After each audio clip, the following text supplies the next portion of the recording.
l'infinitif et les trois groupes. Un verbe se conjugue, c'est d'ailleurs comme cela que l'on peut le reconnaître facilement dans une phrase. Lorsqu'il n'est pas conjugué, on dit qu'il est à l'infinitif. C'est à l'infinitif d'ailleurs que tu trouveras un verbe dans le dictionnaire. Regarde ces quatre exemples. La voiture roulait vite. Le verbe conjugué est rouler à l'imparfait. Il s'agit du verbe rouler, ER, à l'infinitif. Nous avons travaillé tard. Le verbe conjugué, c'est avons travaillé. Il s'agit du verbe travailler à l'infinitif, ER. Viendras-tu avec nous? Le verbe conjugué, c'est viendra. Il s'agit du verbe venir, cette fois-ci futur. Dernier exemple, il voit mieux de loin. Le verbe conjugué, c'est voit. Il s'agit du verbe voir, qui ici est conjugué au présent. Les verbes sont classés en trois groupes selon la terminaison de leur infinitif. Les verbes du premier groupe sont les verbes en ER, comme jouer, parler, sauf le verbe aller qui est du troisième groupe.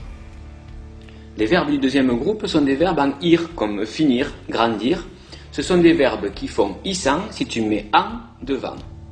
Exemple, le verbe finir devient en finissant, donc on a bien issant à la fin du verbe, c'est bien un verbe du deuxième groupe. Les verbes du troisième groupe, on a déjà les verbes en IR, comme ouvrir, partir, mais qui ne font pas issant si tu mets en devant. Exemple, le verbe partir donne en partant et non pas en partissant, donc ce n'est pas un verbe du deuxième groupe, mais un verbe du troisième groupe. Dans ce troisième groupe, on va trouver aussi tous les autres verbes, avec d'autres terminaisons comme prendre, voir, faire, connaître, etc.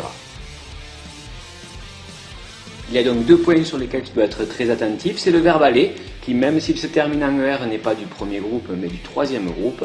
Et ensuite les verbes en IR, où tu dois faire la différence entre ceux qui sont du deuxième groupe, c'est-à-dire ceux qui font issant si tu mets en devant, et ceux qui sont du troisième groupe, ceux qui ne font pas issant quand on met en devant, comme partir par exemple.